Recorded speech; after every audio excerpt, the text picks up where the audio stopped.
Shah news में आपका इस्तकबाल है। ताज़ा तरीन खबरों के लिए देखते रहिए शाह न्यूज।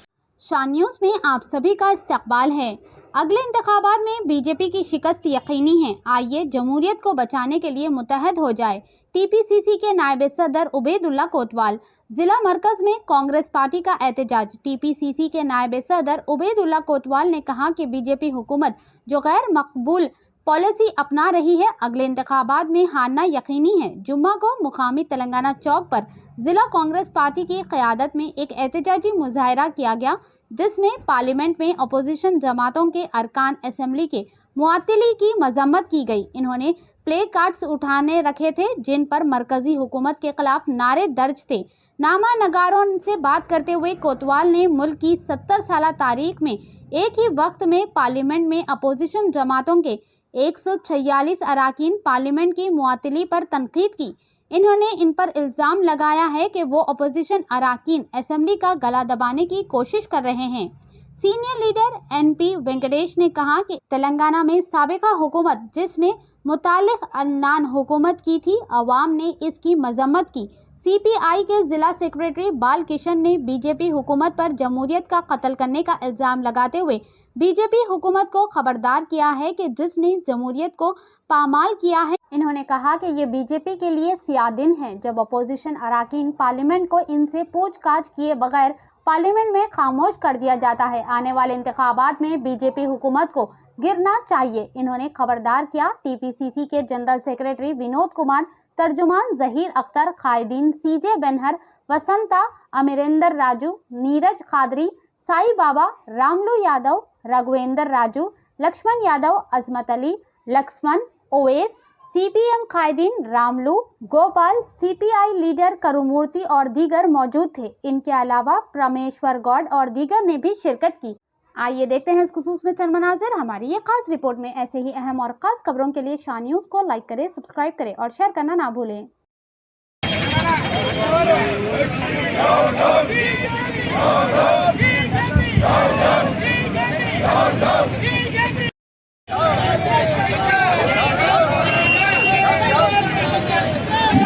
ఇండియా కూటమిలో భాగం తెలపడానికి వచ్చినటువంటి మిత్రులందరికీ స్వాగతం, సుస్వాగతం.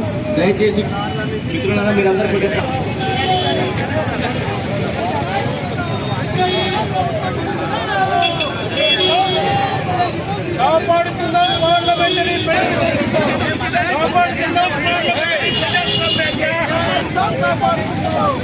అరే బాబు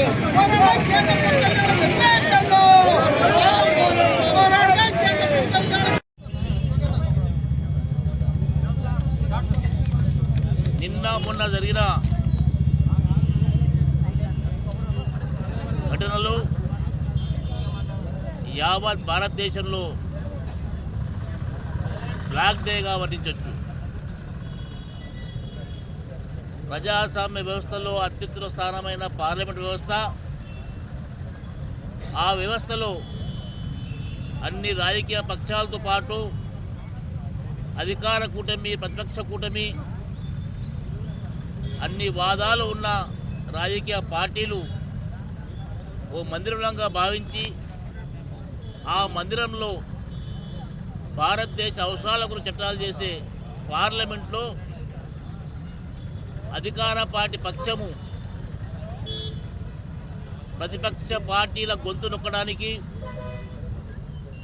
అధికార పార్టీ ఈ పార్లమెంట్లో ఎవరు ఉండొద్దు, మేమే ఉంటాం, మాకు నంబర్ ఉంది, మేము అనుకున్న విధంగా చట్టాలు తయారు చేస్తాం, ఆ చట్టాలు ప్రజలకు సమ్మితమైన కాకుండా మాకు సమ్మితం అని చెప్పి నమ్మి భారతదేశ చరిత్రలో మొదటిసారిగా 77 ఏళ్ల స్వాతంత్ర భారతదేశంలో 146 మంది పార్లమెంటులను ఏకంగా సస్పెండ్ చేసి గెంటేసి బయటకు పంపించి వాళ్ళకు కావాల్సిన 18-22 బిల్స్ పాస్ చేసుకోవడం ఘనత ఈ బీజేపీ ప్రభుత్వానికి. మిత్రులారా, భారతదేశం ఓ సమైక్య దేశం. భారతదేశం యావత్ ప్రపంచంలో అతిపెద్ద ప్రజాస్వామ్య దేశం. ప్రజాస్వామ్యం పునాది గట్టి ఉంటే, రాజకీయ పక్షాలు గట్టి ఉంటే ఈ దేశ సుభిక్ష ఉంటుందని చెప్పి నమ్మే తుంగలో తొక్కిన బీజేపీ ప్రభుత్వాన్ని తొందరలోనే రాబోయే పార్లమెంట్ ఎన్నికలలో ప్రజలు బుద్ధి చెప్తారని చెప్పేసి కూడా ఈ సందర్భంగా తెలియజేస్తూ ఉన్నాము. కాంగ్రెస్ సభ్యులతో సహా ఇండియా కూటమిలో ఉన్న 146 మంది ఎంపీలను సస్పెండ్ చేస్తూ వాళ్లను పార్లమెంట్ నుంచి బయటికి తోలిచ్చి చట్టాలను ఏకగ్రీవంగా వాళ్ళ సొంతం కొరకు ఉపయోగించుకున్న బీజేపీ ప్రభుత్వానికి తొందరలో ప్రజలు బుద్ధి చెప్పబోతా ఉన్నారని చెప్పేసి కూడా తెలియజేస్తూ ఉన్నాను. నేను ఇక్కడ మనం చూసినాం, రాష్ట్రంలో కానివ్వండి, కేంద్రంలో కానివ్వండి, ప్రజాస్వామ్యం అనేదే లేదు. తెలంగాణలో ప్రజాస్వామ్యం లేకపోతే ప్రజలు ఏం చేశారో అనేది మన కళ్ళ ముందర కనబడతా ఉంది. అంటే మొన్న ఎన్నికలలో ఏకపక్షంగా నిర్ణయాలు తీసుకొని కేసీఆర్ గారు వారి ప్రభుత్వం తీసుకున్న సందర్భంలో ప్రజలు ఏ విధంగా బుద్ధి చెప్పినారో రాబోయే కాలంలో ఏప్రిల్ మే లోపల జరిగే పార్లమెంట్ ఎన్నికలలో కూడా ఇండియా కూటమికి అదేవిధంగా ప్రజలు బీజేపీ పార్టీకి ప్రజలు బుద్ధి చెప్తారని చెప్పేసి కూడా, అదేవిధంగా ఇండియా కూటమికి భారీ మెజార్టీతో గెలిపిస్తారని చెప్పేసి కూడా ఈ సందర్భంగా తెలియజేస్తూ ఉన్నాను. ప్రజాస్వామ్యాన్ని కూని చేస్తూ ఉంది బీజేపీ పార్టీ, అదేవిధంగా ఇక్కడ టీఆర్ఎస్ పార్టీ. ప్రజాస్వామ్యం అంటే ప్రతి ఒక్కరు స్వేచ్ఛగా, అనగా మా ఏఐసిసి ఈరోజు పిలిపించిన మేరకు మహబూబ్